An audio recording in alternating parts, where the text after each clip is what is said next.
What do you think these figures mean to people? Are people really worried about the number of people who are coming into the country through legal routes? Well, some people, I think it's fair to say that about a quarter of the British public are very concerned about overall levels of migration. And spontaneously, about one person in five, if we ask them what the biggest problem facing the country is, mentions immigration. Now that's well below the proportion who are worried about inflation or the overall state of the economy. But there is a proportion of people who are very concerned about it. But what's interesting is that over the last decade, it's been going down, actually. And concern about immigration peaked before the referendum in 2015 and has subsequently been falling. So there's a definite constituency of people who are very concerned. And when you look at the parties, Conservatives versus Labour, the two biggest parties, it's a sort of pox on all your houses. Although interestingly, despite all of the Conservatives' efforts on small boats, etc., at the moment, people are more likely to say that they would trust Labour to deal with that than they would the Conservatives. Well, it's interesting you say that, given that the Tory rhetoric has been that Labour would essentially open the doors to migrants. But you talked there about how there are certain groups, a certain demographic group that are particularly concerned about immigration. The theory always has been that it's a lot of voters in what used to be the Red Wall. Is that an accurate description of the people who are most concerned about this? Well, they're all over Britain, but they're older, more working class, and so yes, but there are older people everywhere. It's very strongly correlated with age.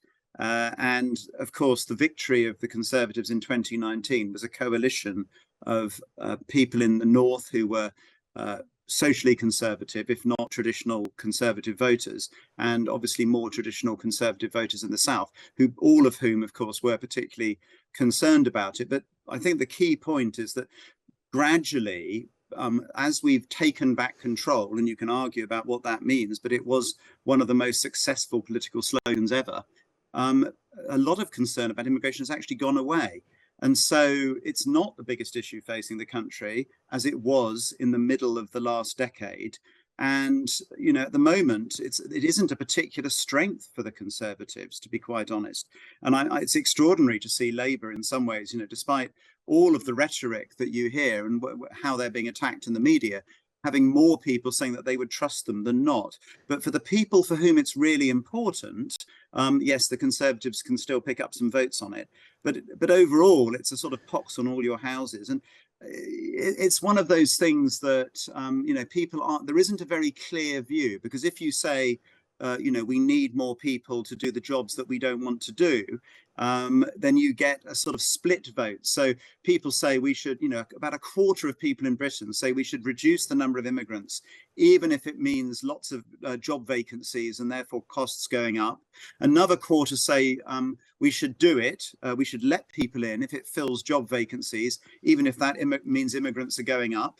Another 1 in 5 say, well, we have to balance out the two things, trying to control immigration and fill the jobs. And another 1 in 5 just say, well, there's nothing to do with either of them. But so there isn't a clear, settled view. And is there an issue here in which, in a sense, the government is creating the problems itself? There was an interesting comment piece from James Kirkup this week pointing out that many other countries don't even really look at the net migration figures, because if you're saying, well, these are people that we want to come to this country, so we're going to invite them in.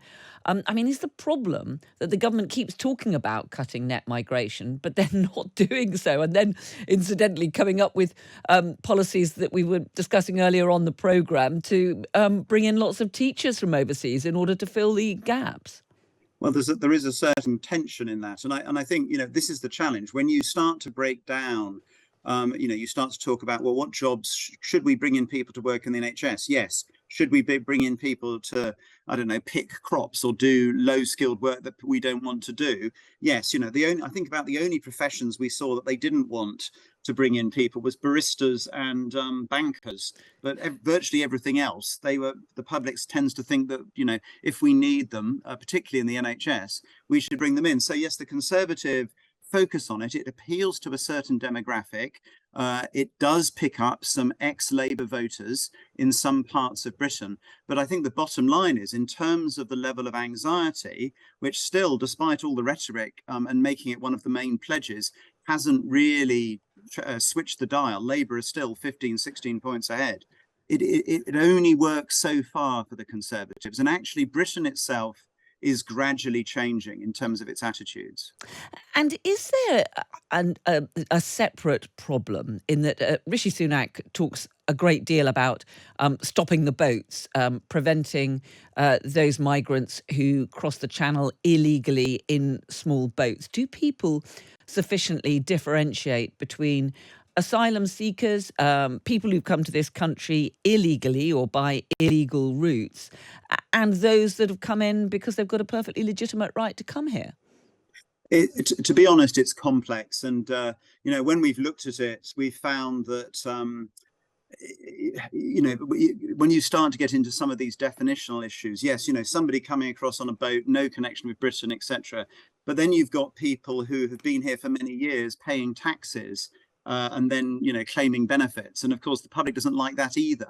So it's quite, and I don't think it's a very much a sort of gut reaction thing, that when you get into the detail of the arguments, people still say that Britain should protect people who are actually at risk from persecution anywhere in the world. Economic migrants, they have another view. I think the challenge for the Conservatives, if you say, OK, let's talk about people crossing the channel. At the moment, we have 27% of the public say they trust the Conservatives to deal with that, and 37% who say they would trust Labour to deal with that. So, and most of them don't trust any of them, because I think it's proving very difficult to control overall levels of migration for a whole host of reasons. Britain has become more diverse more rapidly since Brexit, as we had fewer European migrants coming to this country, but of course more proportionately from Asia, Africa, and other parts of the world. And some of that is because we're following the points-based system, and employers need labour of various types. So it's a very mixed picture, I think, is the bottom view. And people are much more nuanced about particular types of asylum seekers, particular types of immigrants, than you might think at the headline level.